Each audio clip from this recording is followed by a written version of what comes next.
That's right, Aaron. We are talking specifically about Microsoft Teams as a development platform. And I say we because I'm joined by my guests, Brennan Kwok and Paul Solomon. Welcome. Hi. Hi. Thanks for having us Hi on there. the show. Hi, Son. Hey, so please introduce yourselves. Let's start with you, Brennan. What kind of work do you do? Hi. Yes. My name is Brennan. I'm based in Singapore. Primarily, I'm a solution architect for my company, where I design solutions, primarily around collaboration and communications. So I'm very much into Teams, and also, we are also looking at in my personal expertise-wise. I also like to play around with Power Apps and the Power Platform. So I'm here to talk a bit about that today. So glad to be on the show. Thanks. And Paul, tell the world a bit about you. Hi, I'm Paul from the Philippines, MVP for business ops.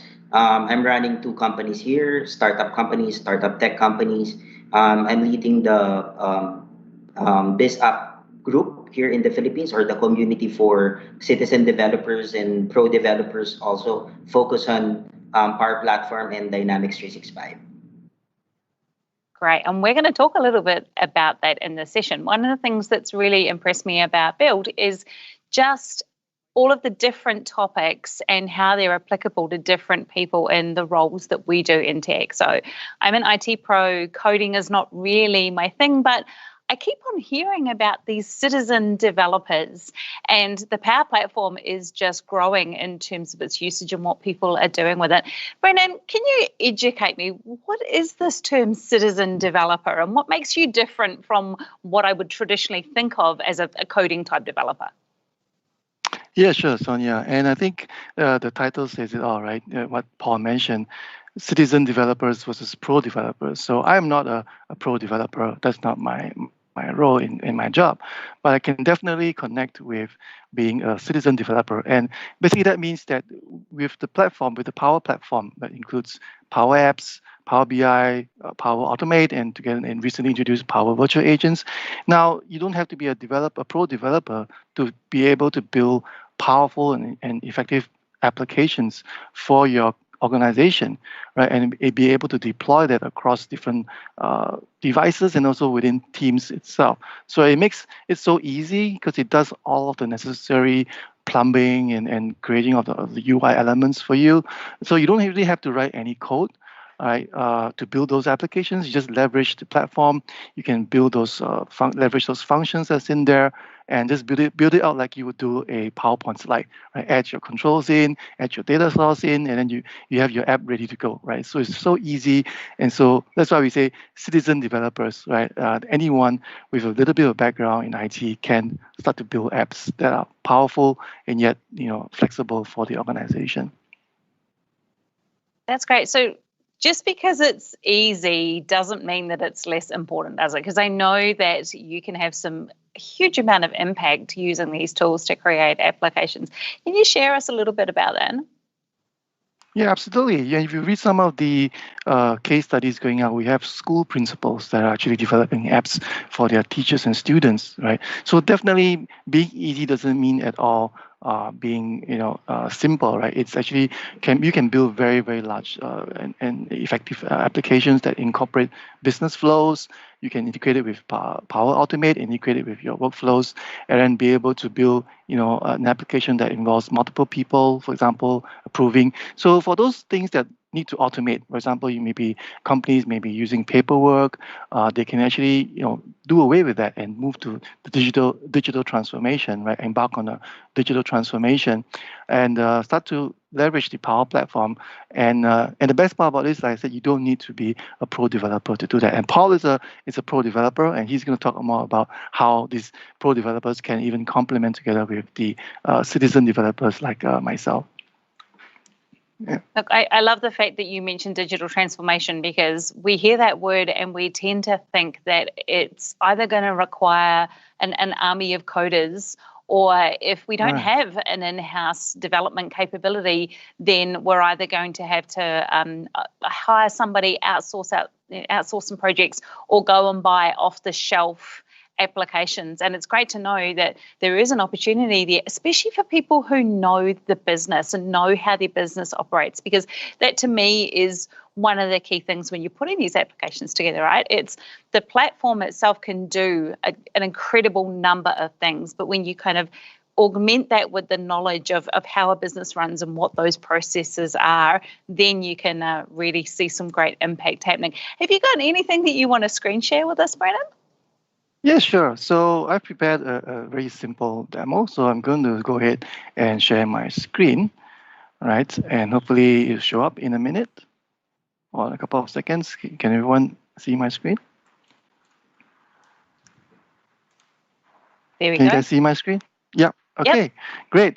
So I'm just going to walk through a very simple demonstration on how easy it is to build an application using the Power Platform, using Power Apps, and then deploy it into Microsoft Teams so that everyone in my team or even in the organization can actually leverage it. Right, and so here I've got my Power Apps Maker portal where you can. This is the starting point where you can build all of your applications using Power in the Power Platform. So one of the best ways to start off building an app is to start from data, right? So all of us may have spreadsheets or SharePoint documents or lists that you want to start, working on to automate certain workflows, and this is where you can start. But that's not the only way, right? So you can also build a blank application using a Canvas application, or you can use model-driven applications, right? But I'm just going to keep this simple, I'm just going to show you how you can build an application starting from data. And so before I begin, there are also many data sources, right, that you can connect to, hundreds of them that you can connect to, such as Salesforce.com or even Google Drive, and you can use all those data sources to be the starting point for building your application. So my demo is actually very simple, but it's also very relevant. So as you know, all of us are working, at home today because of this pandemic, and so one of the things that has been in demand for those knowledge workers that are at home is headsets, right? So as what I'm using right now, a headset, and we've seen huge demand for these headsets in the past couple of months. So I'm logged in here as a user, Megan, right? Megan, like me, is not a pro developer, right? But Megan keeps a list in SharePoint, right, which contains a number of headsets that the company makes available, right, for employees to use. So I'm just going to go ahead and show you the SharePoint list very quickly. So here I'm bringing up the SharePoint portal, right, and you can see that once it comes up, I'm going to be able to bring up that list and show you that. So it's taking a bit of time. Okay, here we go. Okay, so I've got a number of sites here, and so the site that I want to go into is the team site with some data on it. So if I were to go to that site, all right, I'll be able to go to that list, which contains some of the data. So here in this example, Megan has been working with suppliers, right, to provide a list of headsets that has been approved by the company that they can issue to the employees, right. So I've kept that list in the Teams site, right, in a SharePoint site that contains the details on what are the headsets that are available. So if I go ahead and click on that Teams site right now.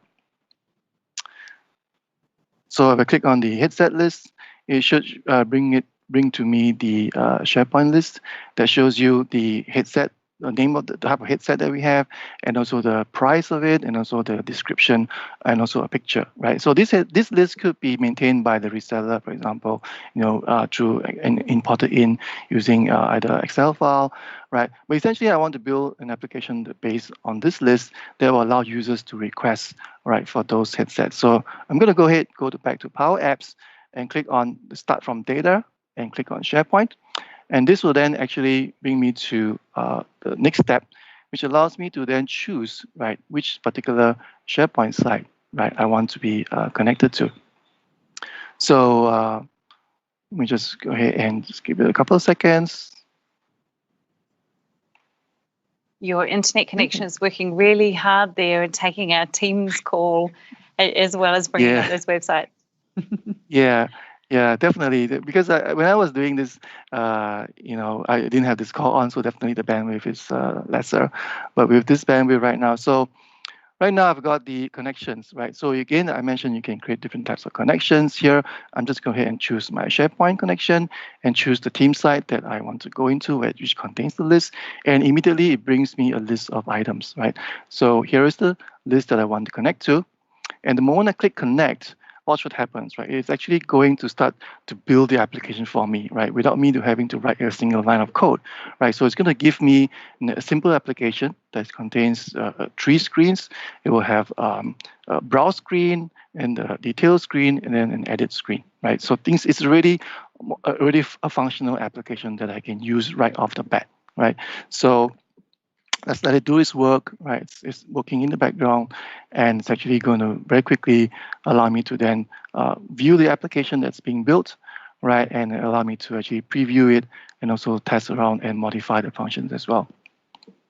So yeah, it's coming up. So here we go. Here I've got a application that's already built for me, and I didn't even write a single line of code, right? So I've got the title, I've got the search bar here, I've got the gallery that shows me all the different items within the list. I have the ability to sort and also to add new items, right? So I can do a quick preview, right, of this application that's just been built for me, and it's fully functional. As you can see, I can just click on some of these items, and it will show me, that detailed screen as well, right? So I can really use it off the bat if I wanted to, or I can of course customize it to be more to meet my requirements, right? So for example, I may not want to show, this is the price, for example, right? I may not just want to show a number. I may want to just quickly format it to show up a currency. So for me to do that, I just need to pick up some functions, which some of the built-in functions, which is the text function, right? And I'm just going to do some formatting there, right?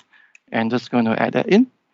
And you can see, that will actually straight away modify into a currency. So instead of having just a number, now I can see a currency as well. Okay. And so in addition to that, right, if I were to go into details, I can also add, for example, a button, right, for users to do a request. So if I just click on a button, I can just add that button in. And then now I can then connect that button with workflows, right? So if I go to actions and I can click on Power Automate, it will actually link me to a workflow that I've created or allow me to create a new workflow. For example, send an email to my manager, for to use, right?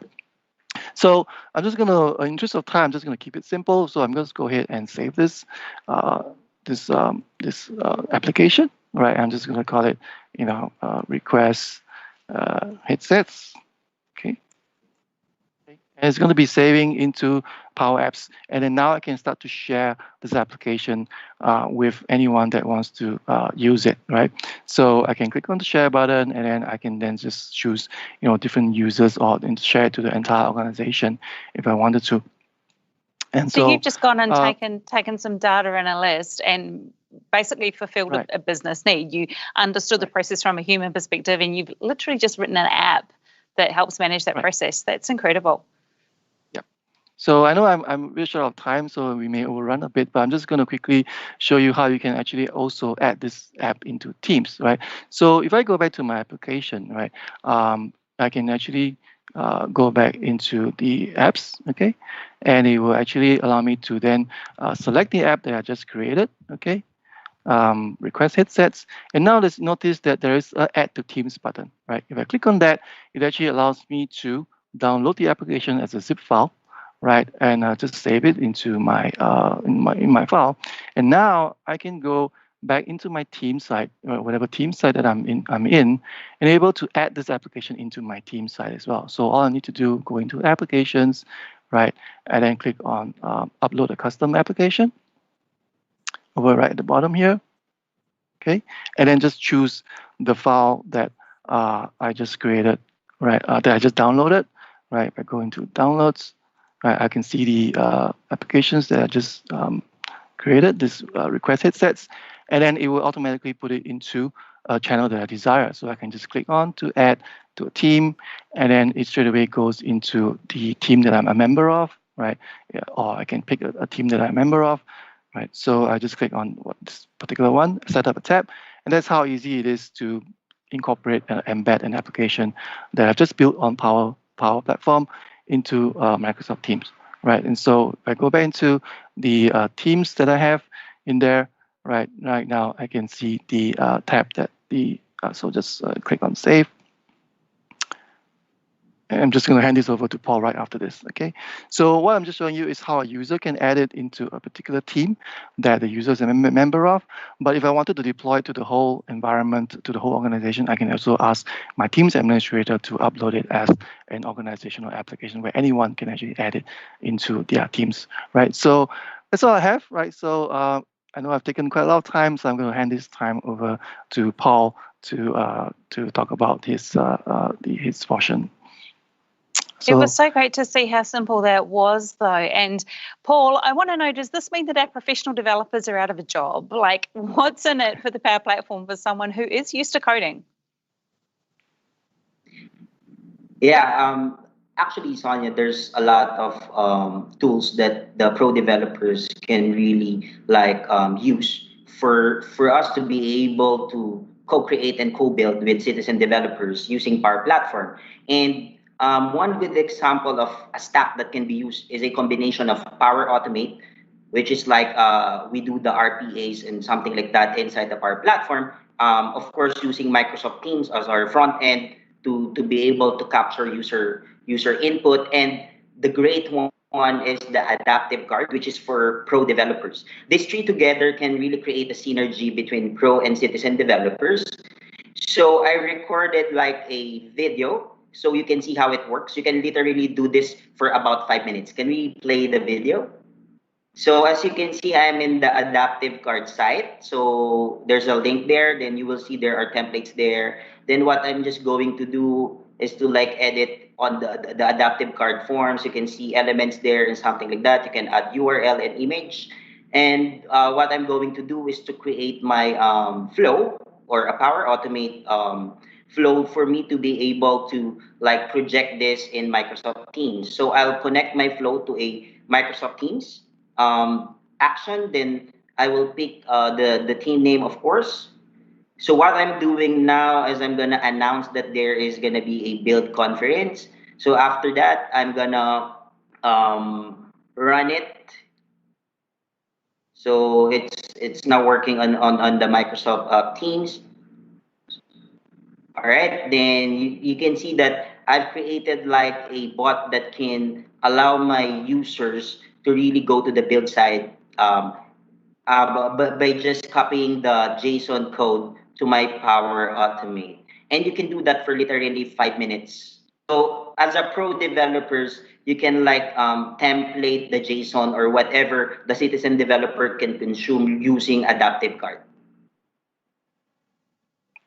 Thanks, Paul. Look, it was interesting to hear from Aaron after he watched the Power Platform keynote that he was really surprised about what he would normally have to code for, and that is what he would naturally use actually is already a lot out of the box for him to use already.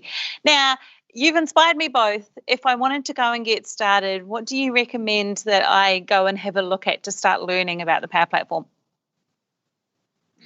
All right. So, like Brennan mentioned, so in Power Platform, we have different variant of tools that you can use. So right now, the newest is the Power Virtual Agent, which is you can create a chat bot and later on connect that to a more sophisticated bot in Azure or a Q&A maker one. You can, and then if you're a data scientist, we have this Power BI that you can use already, of course, to visualize data. And as I've shown in the video, we have this Power Automate that if you're a pro developer, you can extend that to really automate the desktop, all right, that we call the as of today RPAs. And if you want to really extend your app in a way that it can really be like a consumer app, you can connect the CDS or Common Data Service to your open source application created on React Native, and then just use an Azure function, use Power Automate to call the APIs or the HTTP triggers. Then later on, you can connect that application to your Common Data Services, and that Common Data Services can connect to other business application inside the Microsoft stack. So just and we have some training Power Apps in a day, something like that the citizen and pro developers can really learn about Power Platform. There's so many opportunities. Thank you both. Thank you both for that's your okay. time and coming and sharing with us. Sure. Sure. Look, it's time for